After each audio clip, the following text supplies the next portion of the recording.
กับ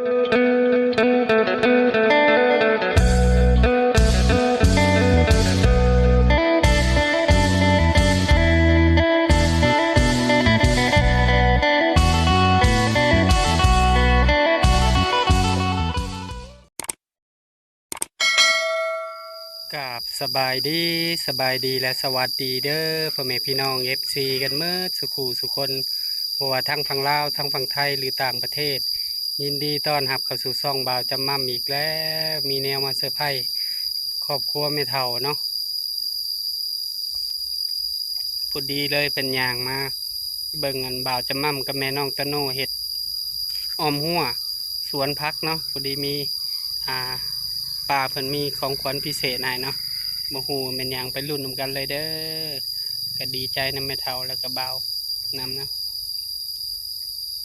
ขอบคุณป้าวันในลายเนาะสุขกายสบายใจมันยืนหวานเขาบ้านเขาเดียวบ้านฮะเด้โทรหาเพิ่นมื้อนี่แม่เฒ่ามานั่งแล้วมานั่งเล่นน้ำ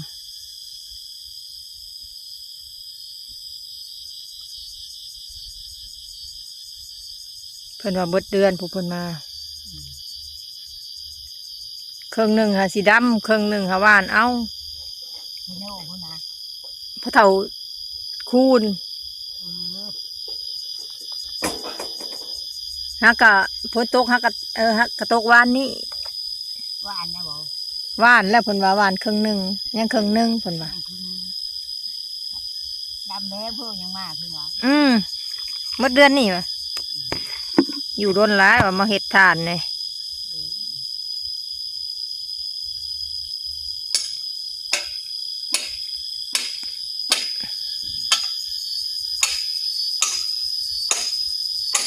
เด็ดหัวไว้แล้วก็สิเสียหยา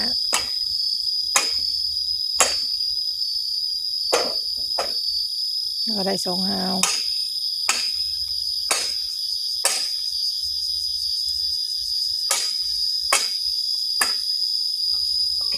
หวานครึ่งนี่สิมันก็เป็นจะมือให้หวานที่มันก็ออกแล้วมันบ่มีผลได้แล้ววะ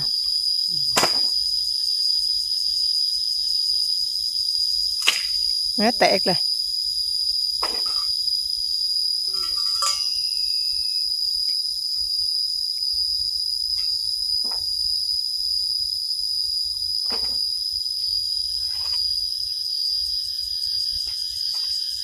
ก็โคสิงไข่นี่เขาจะออกใส่ทั้งขางเอาออกของกลางสิเอาใส่แคมหัวสิเอาเลาะแคมหัวแน่ก็มีตาเดียวใส่มาขี้ดินแน่ที่เดินลงเยอะ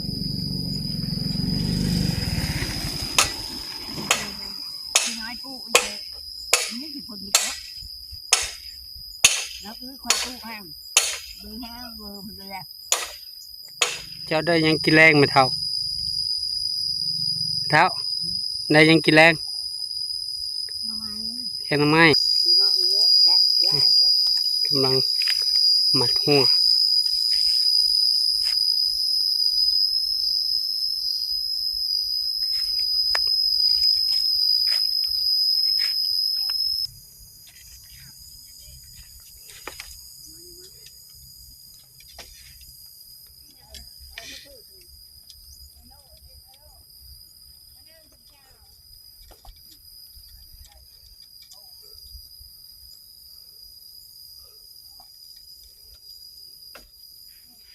ทุกพักนี้ไม่เท่าเพิ่งกันนั่งในกำลังใจมืออื่นบ่แล้วเพิ่นเมื่อ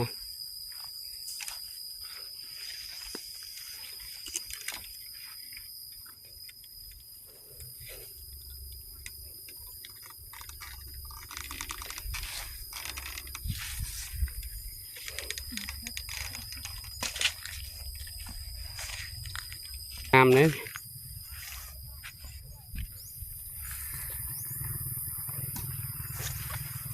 เริ่มเป็นหูเป็นห่างแล้วพองัวบ่เขา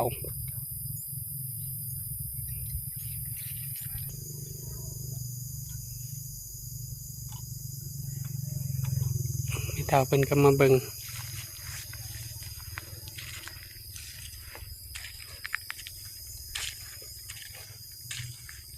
เฮ็ดแล้วบ่ตูบเจ้าแม่เฒ่ายัง มาหาก่อน มาสุดหน้าก่อน ปะเลยฮะ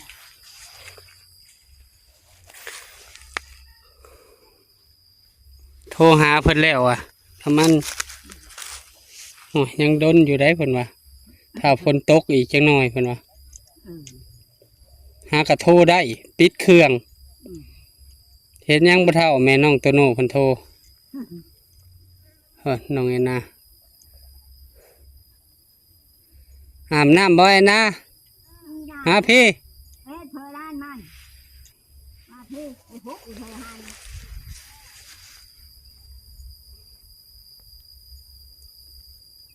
น้องแอนนาเพิ่นลิงกีดิน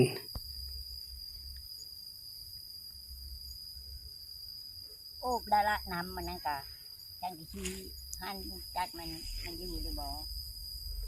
เอาลวดไปมัดยันเขาอันยันเด็กน้อยเขาอันนะ ย่ามันโทษได้น่ะอยู่ไปดีไปหันไม้มันไปไปดีไป มาจะมาพาอันนี้ก่อนมัน เบิ่งได้เนื้อบักกะนูน มีแนวจะไปไม่เท่าพอดีเลยเป็นอย่างมาเมื่อเช้านี้ยังบ่ทันได้ซื้อ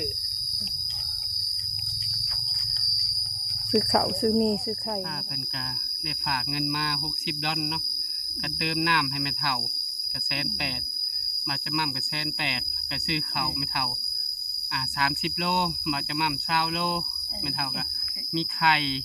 มีมาม่าเนาะโดยก็เหลือบ่หลายเล็กๆน้อยๆก็ไว้ซื้อตะปอกตะปูบ่จะมั่มโดยก็อยากให้แม่เฒ่ากับน้องแอนนาขอบบุญขอบคุณชาววันดีใจบ่ได้ข้าวเลย ใช่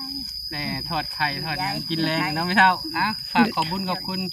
สาวันเพิ่นนะ ก็บุญกุคุณจ้าวันเนาะเขาได้มาช่วยแม่ตู้สามที่ลูกไปเตะหนึ่งมีค่ะขอบบุญขอบคุณเด้อเจ้าอันเธอเจ้าอยู่ดีมีแห้งเด้อดีจะไปคิดจะได้ไปยังมีเด้อแห้งแล้วอีมีแห้งเด้อเจ้าวันเอ้ยช่วยแม่ตู้ โดย เจ้ามาหาได้หาเพื่อให้สิ่งใดก็คือได้สิ่งนั้นเด้อดังโดยมันเด้อยืนเด้อดังที่จะมา โดย ทำการ ถูกรางวัลที่1เด้อสิได้ใส่แขวไม่เท่า การถูกรางวัลที่1สิใส่แขวไม่เท่าพอดี แม่เฒ่าก็อยากใช้วะ หน่อยคันมีเงินมีคำเนาะไม่เท่าอยากใส่ก็ไม่เท่าพอได้หย่ำกินยังแซ่บคือหมู่ นี่จะกินเพื่อกัน กินอีหยังก็ยากมันบ่ กินเนี่ยเพื่อขึ้นว่าในนั้นนี่ได้กินเพื่อจะย่ำน้ำปลา มันซื้อบ่ดังมันบ่ได้ซื้อมาขาย ดีใจ ทางร้าน เรา เฮา จะมั่มกะ โดนๆเลย ขอบบุญขอบคุณเนาะป้าวันที่คอยซอยเรือครอบครัวไม่เท่าคำและกระเบาตลอดมานะขอให้ป้าเพิ่นอยู่ดีมีแรงสุขภาพร่างกายเข้มแข็งปราศจากโรคภัยไข้เจ็บคิดสิ่งใดก็ให้ได้สิ่งนั้นสมความมุ่งมั่นปรารถนาทำมาค้าขายซื้อได้ขายหมานเฮ็ดธุรกิจในใดประสบผลสำเร็จในหน้าที่การงานเด้อเป็นหงโพมใส่ลูกให้หลานมันยืนเด้อป้าเด้อดีมกดีใจเฮาก็ได้น้ำไม่เท่าได้ของกินได้ไข่ได้มีเนี่ยมันอ่อนแขวเจ้าน้ำไม่เท่าได้ข้าวถ้าบิดว่าสิเอาข้าวเจ้า10 โลเอาข้าวเหนียว10 โลบาดหน้าเลยเจ้าสิเอาข้าวเจ้าบ่หรือว่ากินข้าวเหนียวเอา เจ้าค่ะเอาไม่ได้ อ๋อ ฮัลโหลวะ บาดหน้าเนาะเผื่อพอเจ้าได้ต้มหุงกินเป็นเท่าเอ้ยบอกเขาถือเลขซื้อเลขดูถูกรางวัลที่1เขาสิใส่แขวให้บอกเขาดูเลขสิออกหยังจะฟันหยังเอาเจ้าว่าเบิ่งดู พันบ่เอ้ยนะ เอาลองเบิ่งความคิดสมมุติถ้าเจ้าซื้อนี่ก็แบบลิ้นๆหัวๆพอคลายเครียดเพิ่นไปเฒ่าเพิ่นก็มาเบิ่งดูเบิ่งหลาน พันคือว่านี่พันนั้นมันมีชื่อแบบมีบ่หมด ลองบอกเบิ่งเถื่อมันออกมื้อนี้ก็มี ชื่อร้านเสียงเอ้ยยังมีโต๊ะนะ บ่เป็นหยังดอกปองละพันลองเสี่ยงดวงเบิ่ง เสียงเงินในโต๊ะ เจ้าพันได้ไม่เท่า ว่านี่มันพันไม่ได้ยังมีลูกสองคน เออ มันอยู่ห้องน้ำมานี้ เออ มีผู้หนึงหากก็ออกได้รู้เพิ่งกระแดงๆอยู่ โดย ผู้นี้กับผู้นึง เออ ผู้ชายพวกไม้ โดย ล้มแล้วดอก งามันนี่กระชากอยู่ อ๋อ มันละผ่านนี่คือว่านี่ไง โดยเจ้าเลขลิงเนาะเข้าอยู่ได้เลขลิงลักสองลักสองลักสี่เอาโอ้แม่เฒ่าเพิ่นก็มองแม่น้องตะนูเสียหยา ว่าเมื่อไรก็มาบ่มื้อ เห็นแม่เฒ่ายิ้มออกแล้วก็ดีใจเนาะดีใจเลยบ่ว่าแม่เฒ่าหรือเบาได้ข้าวกินหากินไปเน้องแม่น้องตะนู โดย เสียหยาจะได้พักผ่อนจะหน่อยเบาสิถากกันไม่สร้างภัยอีกอ้อมให้มันแล้วตัวทางนี้แล้วก็เรือทางนี้แล้วก็ไปขุดลักตัดลักแล้วมืออื่นอีกเนาะเห็ดทางนี้ทางนี้อีกเด้ ขอหยุดไปเท่านั้นมันฮ้อนแห้งเฮ็ดกลางเว้นหลายก็บ่ได้มันแดดโพด กินข้าวกับหยังมื้อแรง มันก็สิไปกินเลยที่นักบ่แซ่บเอายามฮ้อนบ่ว่าแต่ในเฒ่าผู้หนุ่มก็คือกันในเฒ่าก็ยังบ่จักแนวกิน เป็นสิมื้อเฮือนใหม่เนาะแม่เฒ่า มันฮ้อนนี่คือเราก็อยากเมื่อใส่พัดลม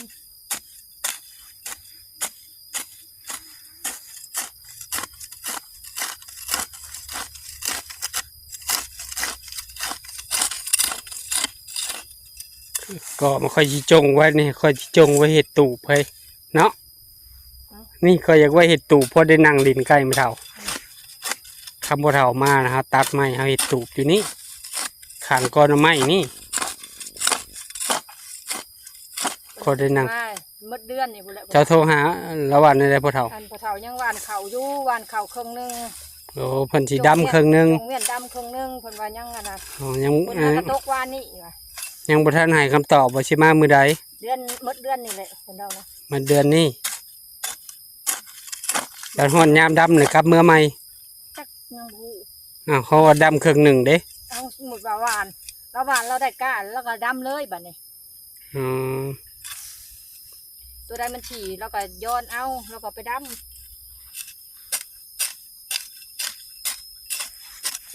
พันอยู่ใกล้ก็สิไปช่วยเพิ่นอยู่ดอกอันนี้ยังใกล้แท้ อ่ะฝากแม่น้องตะโนขอบบุญขอบคุณป้าวัน ๆโดยก็ขอบคุณป้าหลายๆเด้อที่ซอยลูกหลานมาตลอดก็ขอให้ป้าอยู่ดีมีแห้งมีสุขภาพร่างกายแข็งแรงปราศจากโรคภัยไข้เจ็บคิดสิ่งใดก็ขอให้ได้สิ่งนั้นเนาะสมความมุ่งมั่นปรารถนาก็ให้ป้า อยู่กับลูกกับหลานไปตลอดโดนๆนานๆสาธุ เลยอ่ะเสียหน้าต่อ เอ้าเฮงก็ไม่เท่าบนกระชิเมื่อโอ้ลูกหลานไปมาหับ นี่เนาะบรรยากาศ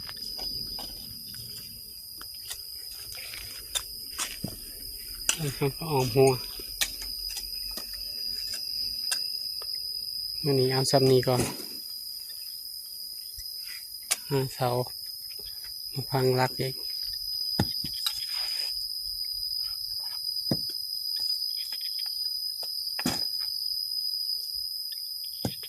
ใบกะเพรา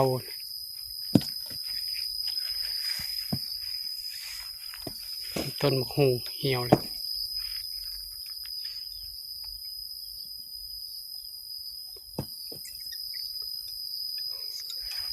อันนั้นจงไว้เห็ดกระต๊อบน้อยนั่งอยู่ในข้างกันก็หน่อไม้ไม่เท่าคนเมื่อล่ะ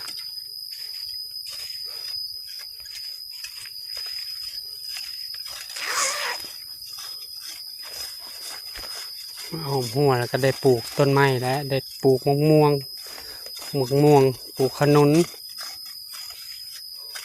สำคัญมะม่วงอ่ะพอได้กิน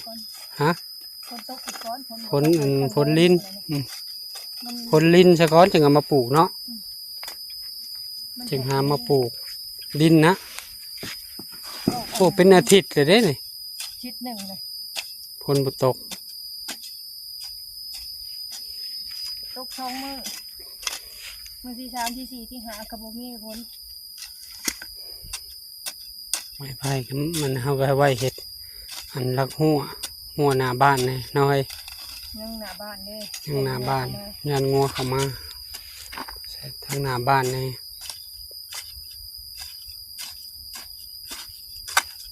มาบ้านเอาใหม่คมก็ได้จะตัดเอาดีกว่า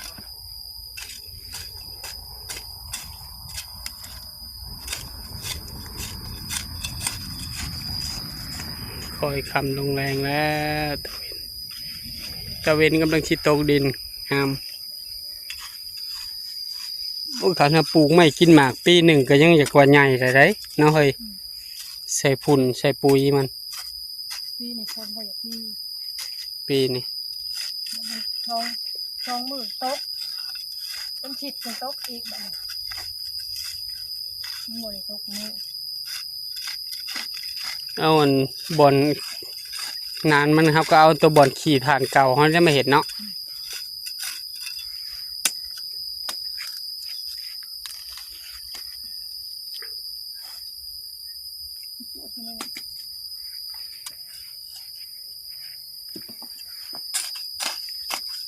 มันชิงไข่เขาก็ลืดกระปูออกทำแค่เมาส์บัดนี้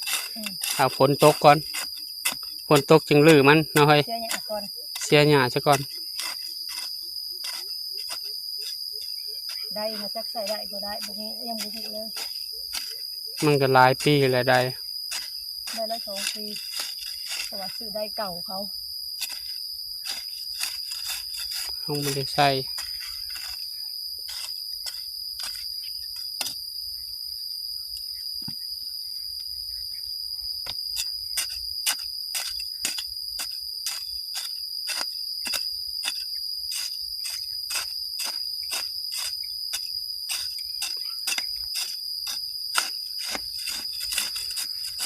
มืออื่นยังคดเนาะพวกบัวไม่เท่าค่ะมืออื่นยังคดอันนี้เพีย คนบอกเขาไปเบิ่งอยู่แล้วค่ะ บ่เด็ดเอาให้มันแตกย้อนยังลวกกินยังจำแจว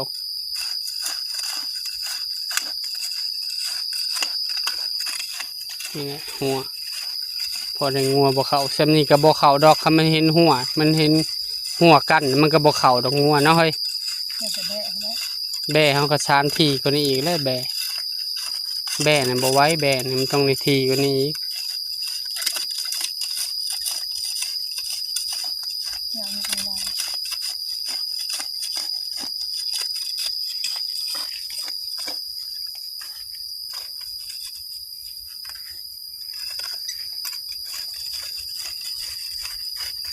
ก็เท่าคูณมากก็พอได้เฮาก็ห่วยคันเลี้ยงกบก็ตั้งยามค่ำมาก็ใต้ไฟมันได้แมงเมาเนาะให้มันกินแมงเมาเอาพากันแซงเฮาก็พังรักจงไว้ไม้ไผ่4 อัน4 ลำดิเวลาจักขึ้นแล้วก็ดึงพากันแซงนะ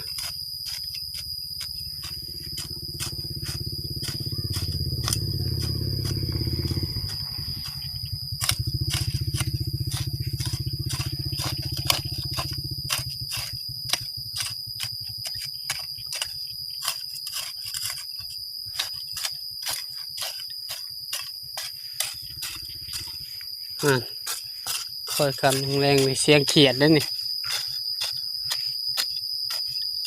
คันฝนตกยังว่าไปก้านเนาะ คุณไปตกกันบ่ได้ ก้านบ่ได้ มันบ่ออก โอเคเนาะ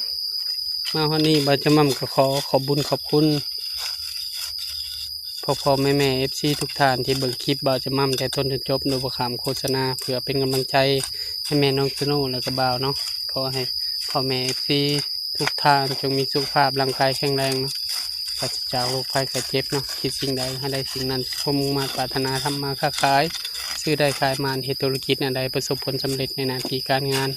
ไปใส่มาใส่ตลอดปลอดภัยเด้อมันยืนทุกท่านเนาะ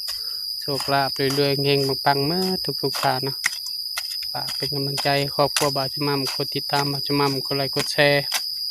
อย่าลืมกดกระดิ่งเพื่อบ่พลาดคลิปใหม่ๆของบ่าวจะมั่มบ่าวและแม่น้องโตโน่ก็สิขอตัวลาพ่อแม่พี่น้องไว้เพียงส่ำนี้เจอกันคลิปหน้าขอกล่าวคำว่าสบายดีแม่น้องโตโน่สบายดีเป็นกันลอยเลยนะไก่สิเป็นความจริงในหัวเฮาไก่สิได้มี ต้นไม้ต้นตอกกันดีใจได้คันเฮามีต้นไม้ต้นตอกเนาะมันห่มเนาะเฮ้ยคนนั้นคนนี้ก็มานั่งลิ้นเพื่อไม่เฒ่ามาเขาก็มานั่งลิ้นคนนั้นคนนี้มาก็มานั่งลิ้นได้คนนั่งได้กินหมากพร้อมมาแล้วคำมันใหญ่มันยังหมองหน่อไม้